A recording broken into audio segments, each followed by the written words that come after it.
As the principal of the high school, I get the honor of introducing our graduation speaker. After thinking about it for a while, I soon realized that maybe I should consult with someone that could help me formulate the appropriate words, and so I called my father.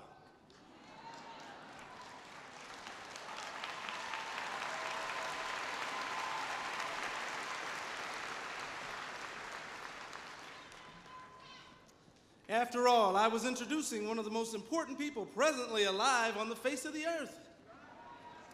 My father simply told me to say what was in my heart. He said, forget the protocol and to think about the occasion.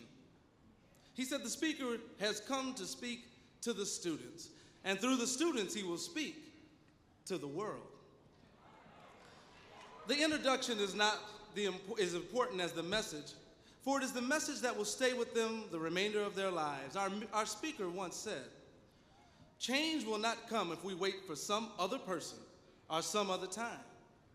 We are the ones we've been waiting for. We are the change that we seek.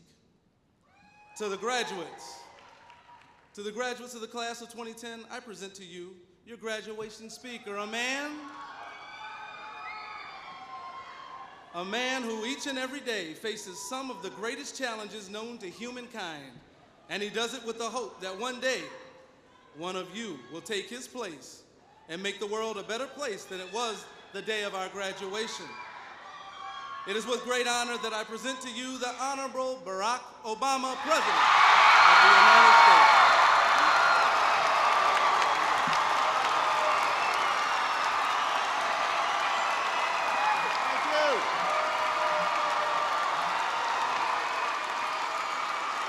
Thank you. Thank you.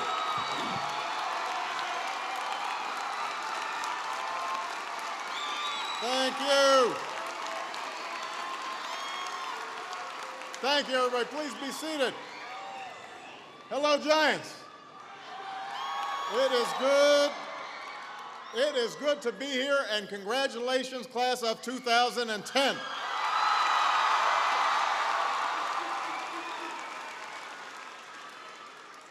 I am honored to be part of this special occasion.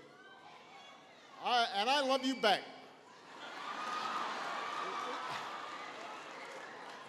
Let me acknowledge your extraordinary governor, Jennifer Granholm.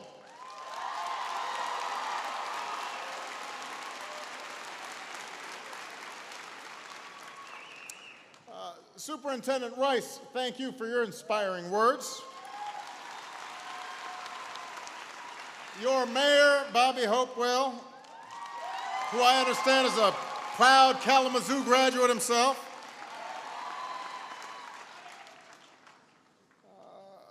Thanks to Principal Washington for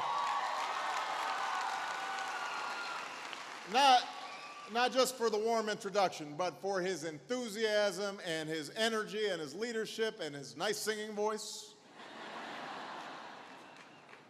Thank you. To all the trustees, to the alumni, to the parents, grandparents, aunts, uncles, cousins, everybody who's been a part of this extraordinary place. And I want to recognize our student speakers. Cindy, who embodies the best of our traditions in this country, arrived 3 or 4 years ago, Cindy, and graduates as the valedictorian. This is what is continually replenishing the energy and the dynamism and the innovation of this country, and we could not be prouder of you. Thank you.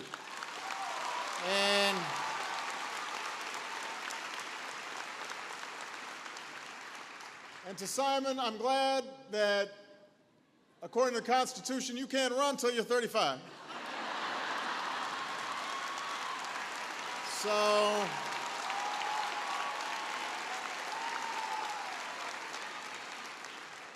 I'll be long gone by then. But it gives me great confidence to know that we've got such incredible young leaders who are going to be remaking the world in so many different ways. Now, recently, an article from your local paper, the Kalamazoo Gazette, was brought to my attention. And it ran just after the school had been chosen as one of the 6 finalists in our Race to the Top commencement challenge. And for those who aren't aware of it, this is a contest to highlight schools that promote academic excellence, personal responsibility, and that best prepare students for college and careers. And this article in the Gazette quoted a young lady named Kelsey Wilson. Is Kelsey here? She right over there? Anyway, she's over there. Hey, Kelsey. How are you? So Kelsey was quoted as saying, "We're the kind of school that never gets credit for what we do. And our school is amazing." This is what Kelsey said. Our school's amazing. Well, Kelsey, class of 2010, members of the Kalamazoo community, I'm here tonight because after 3 rounds of competition, with more than 1,000 schools and more than 170,000 votes cast, I know, and America knows, what you've done at Kalamazoo Central. You are amazing. We know. We know.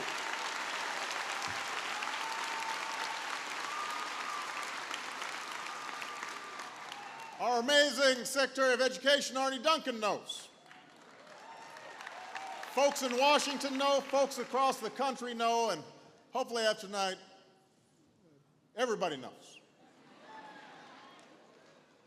Now, together as a community, you've embraced the motto of this school district.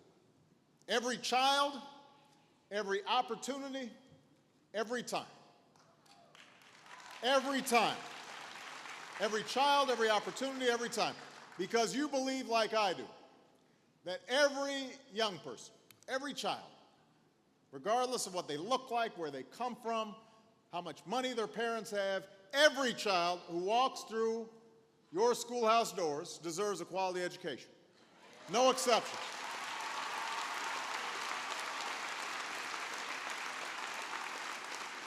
And I'm here tonight because I think that America has a lot to learn from Kalamazoo Central about what makes for a successful school in this new century. You've got educators raising standards and then inspiring their students to meet them. You've got community members who are stepping up as tutors and mentors and coaches. You've got parents who are taking an active interest in their child's education, attending those teacher conferences. Yes, turning off the TV once in a while, making sure homework gets done. Arnie Duncan's here tonight because these are the values, these are the changes that he's encouraging in every school in this nation. It's the key to our future. But the most important ingredient is you. Students who raised your sights, who aimed high, who invested yourselves in your own success. It's no accident that so many of you have received college admissions letters, class of 2010. That didn't happen by accident. It happened because you worked for it. As the superintendent said, you earned it. So, Kelsey, I agree with you. What you've done here at Kalamazoo Central is amazing. I am proud of you. Your parents are proud of you. Your teachers, your principal, we're all incredibly proud. Now, graduates, all these folks around you, I have to say, though, with the cameras and the beaming smiles, they've worked hard to give you everything you need to pursue your dreams and fulfill your God-given talent. Unfortunately, you can't take them with you when you leave here. No one's going to go follow you around, making sure that you're getting to class on time, making sure you're doing your work. Nobody's going to be doing that for you. Going forward, that's all on you. responsibility for your success is squarely on your shoulders. And the question I have for you today is this: what are each of you going to do to meet that responsibility?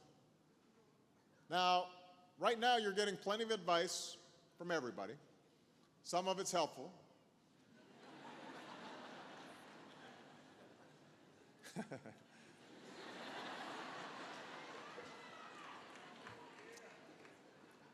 And so I hate to pile on with advice. But while I'm here, what the heck, I figure I should offer a few thoughts based on my own experiences, but also based on my hopes for all of you and for our country in the years ahead. First, understand that your success in life won't be determined just by what's given to you or what happens to you, but by what you do with all that's given to you, what you do with all that happens to you, how hard you try, how far you push yourself, how high you're willing to reach. True excellence only comes with perseverance. This wasn't something I really understood when I was back your age. My father, some of you know, left my family when I was 2 years old. I was raised by a single mom and my grandparents, and sometimes I had a tendency to goof off. As my mother put it, I had a tendency sometimes to act a bit casual about my future. Sometimes I was rebellious. Sometimes I partied a little too much. Oh, yes, yes. This is a cautionary tale. Don't be cheering when I said that. Studied just enough to get by. I thought hard work, responsibility, that's old-fashioned. That's just people want to tell me what to do. But after a few years, after I was living solely on my own, and I realized that living solely for my own entertainment wasn't so entertaining anymore, that it wasn't particularly satisfying anymore, that I didn't seem to be making much of a ripple in the world, I started to change my tune. I realized that by refusing to apply myself, there was nothing I could point to that I was proud of that would last. Now, you come of an age in a popular culture that actually reinforces this approach to life. You watch TV, and basically what it says is you can be rich and successful without much effort. You just have to become a celebrity. If you can achieve some reality TV notoriety, that's better than lasting achievement. We live in a culture that tells you there's a quick fix for every problem and a justification for every selfish desire. And all of you were raised with cell phones and iPods and texting and emails, and you're able to call up a fact or a song or a friend with a click of a button, so you're used to instant gratification. But meaningful achievement, lasting success, it doesn't happen in an instant. It's not about luck. It's not about a sudden stroke of genius. It's not usually about talent. It's usually about daily effort. The large choices and the small choices that you make that add up over time. It's about the skills you build and the knowledge you accumulate and the energy you invest in every task, no matter how trivial or menial it may seem at the time. You've got an alum who plays for the Yankees, I hear. He's supposed to be pretty good.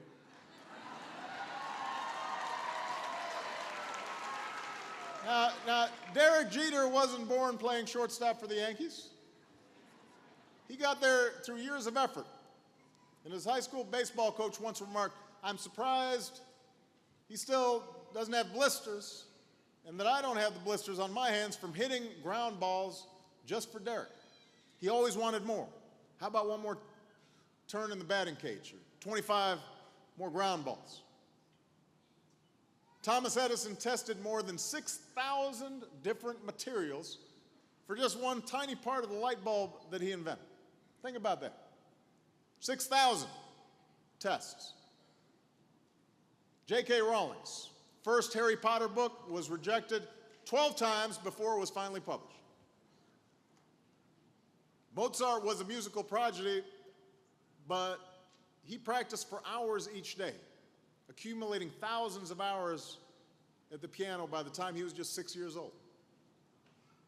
I understand your boys' basketball team did pretty good.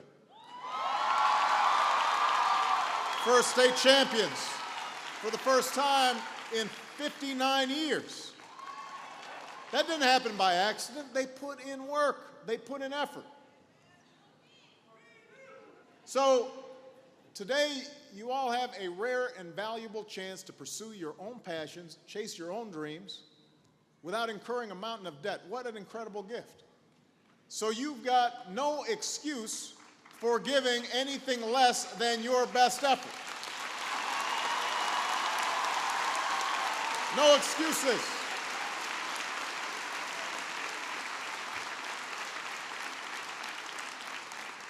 That's my second piece of advice, very simple.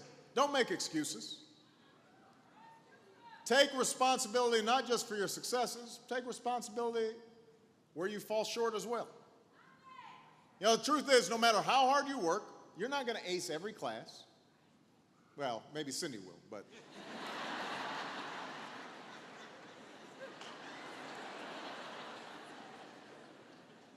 But you're not going to ace every class. You're not going to succeed the first time you try something. There are going to be times when you screw up. There'll be times where you hurt people you love. There'll be times where you make a mistake and you stray from the values that you hold most deeply. And when that happens, it's the easiest thing in the world to start looking around for somebody else to blame. Your professor was too hard. Your boss was a jerk.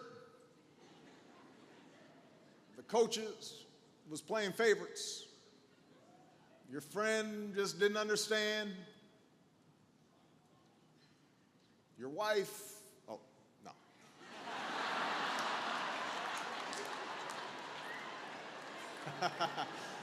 I'm just messing with Michelle right there. That was all in fun.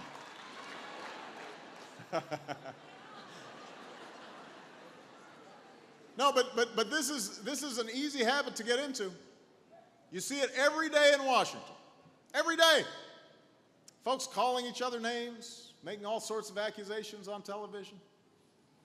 Everybody's always pointing a finger at somebody else. You notice that? Now, this community could have easily gone down that road. This community could have made excuses. Well, our kids have fewer advantages, our schools have fewer resources, how can we compete? You could have spent years pointing fingers, blaming parents, blaming teachers, blaming the principal, blaming the superintendent, blaming the president.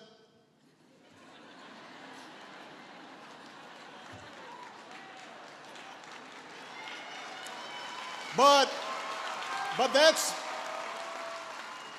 class of 2010, I want you to pay attention on this because that's not what happened. Instead, this community was honest with itself about where you were falling short. You resolved to do better, push your kids harder, open their minds wider, expose them to all kinds of ideas and people and experiences. So graduates, I hope you'll continue those efforts. Don't make excuses. And I hope that wherever you go, you won't narrow the broad intellectual and social exposure you've had here at Kalamazoo Central. Instead, seek to expand it. Don't just hang out with people who look like you or go to the same church you do or share your political views. Broaden your circle to include people with different backgrounds and life experiences, because that's how you'll end up learning what it's like to walk in somebody else's shoes. That's how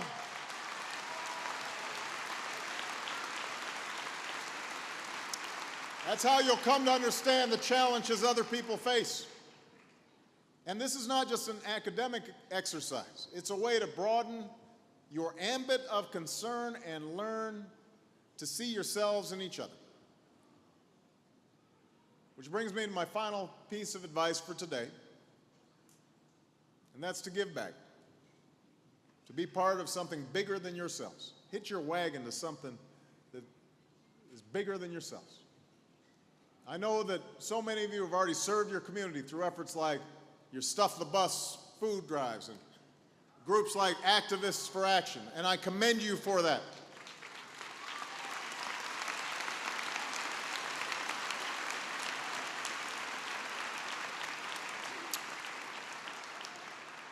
But I also know that many of you are the first in your family to go to college. And right about now, you may be feeling all the weight of their hopes and expectations coming down on your shoulders. And once you start juggling those classes and activities and that campus job, and you get caught up in your own dreams and your own anxieties and dating,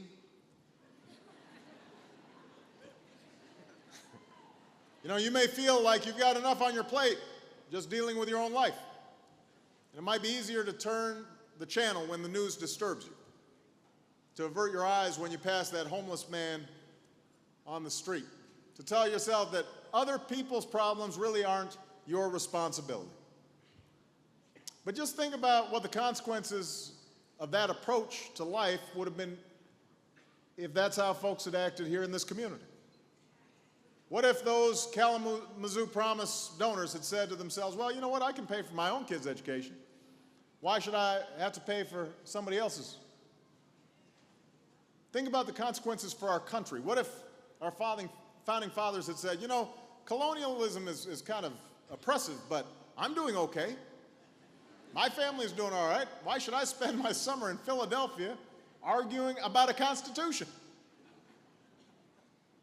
What if those abolitionists, those civil rights workers had said, you know, slavery's wrong, segregation's wrong, but it's kind of dangerous to get mixed up in that stuff. I don't have time for all those meetings and marches. I think I'm going to take a pass.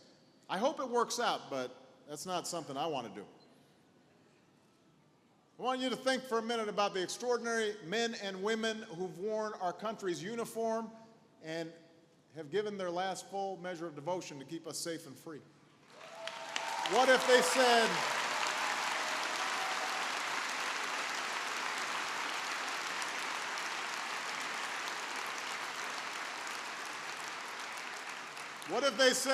I really do love this country, but why should I sacrifice so much for people I've never even met? Young men and women in uniform right now making those sacrifices. So, you and I are here today because those people made a different choice.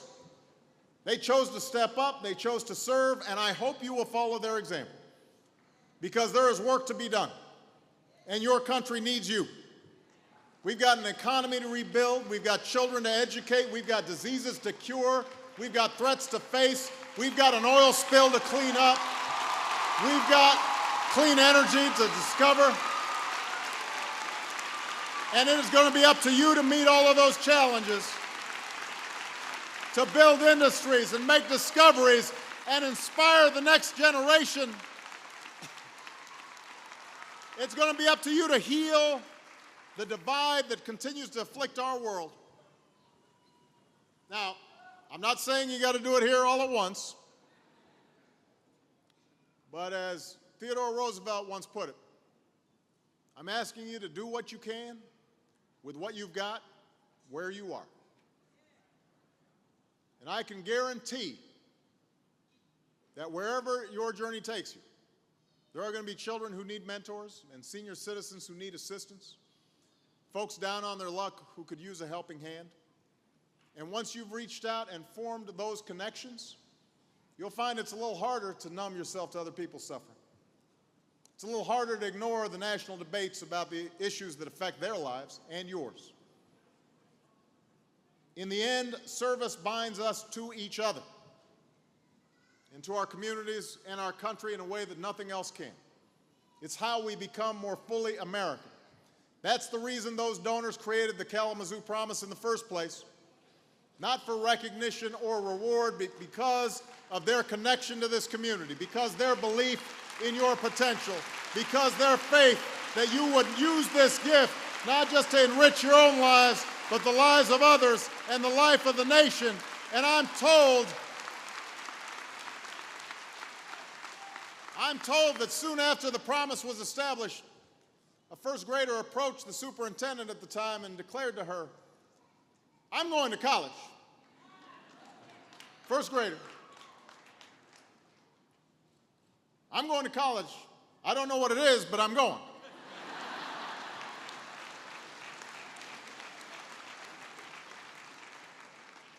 We may never know those donors' names, but we know how they helped bring this community together and how you've embraced their promise, not just as a gift to be appreciated, but a responsibility to be fulfilled. We know how they have helped inspire an entire generation of young people here in Kalamazoo to imagine a different future for themselves.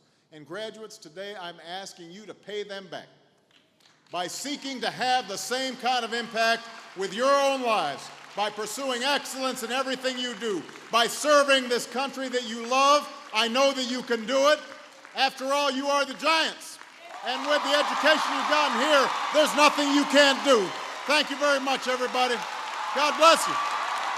And God bless the United States of America. And God bless the class of 2010.